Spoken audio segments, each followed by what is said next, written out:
Section 131. Punishment for assault or criminal force otherwise than on grave provocation.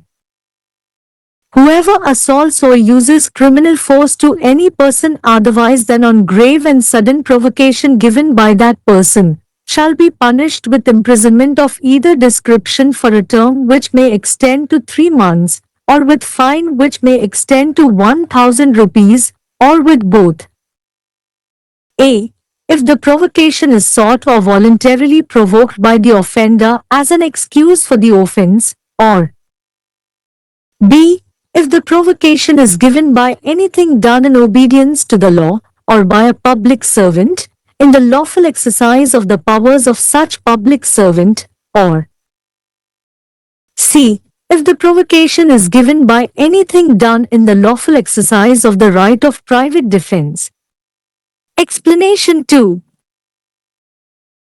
Whether the provocation was grave and sudden enough to mitigate the offense is a question of fact. 131 கடுமையான ஆத்திரமூட்டலை தவிர தாக்குதல் அல்லது குற்றவியல் சக்திக்கான தண்டனை.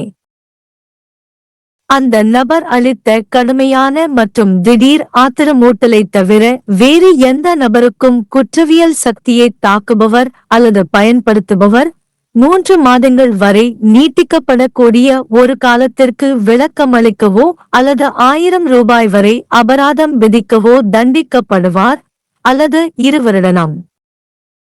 குற்றத்திற்கான ஒரு சாக்குப்போக்காக குற்றவாளியால் ஆத்திரமூட்டல் கோரப்பட்டால் அல்லது தானாக முன்வந்து தூண்டப்பட்டால் அல்லது அத்தகைய அரசு ஊழியரின் அதிகாரங்களை சட்டப்பூர்வமாக பயன்படுத்துவதில் சட்டத்திற்கு கீழ்ப்படிந்து அல்லது ஒரு பொது ஊழியரால் செய்யப்படும் எதனாலும் ஆத்திரமூட்டல் வழங்கப்பட்டால் அல்லது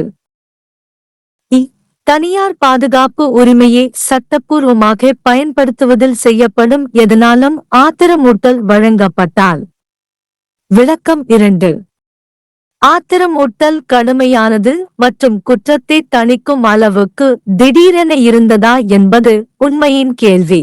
131 गंभीर उकसावे के अलावा किसी अन्य तरीके से हमले या आपराधिक बल के लिए सजा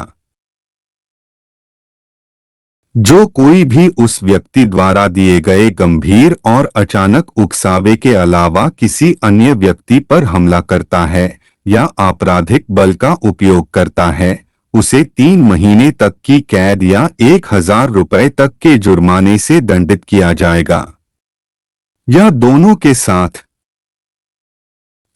यदि अपराधी द्वारा अपराध के बहाने के रूप में उकसावे की मांग की जाती है या स्वेच्छा से उकसाया जाता है, या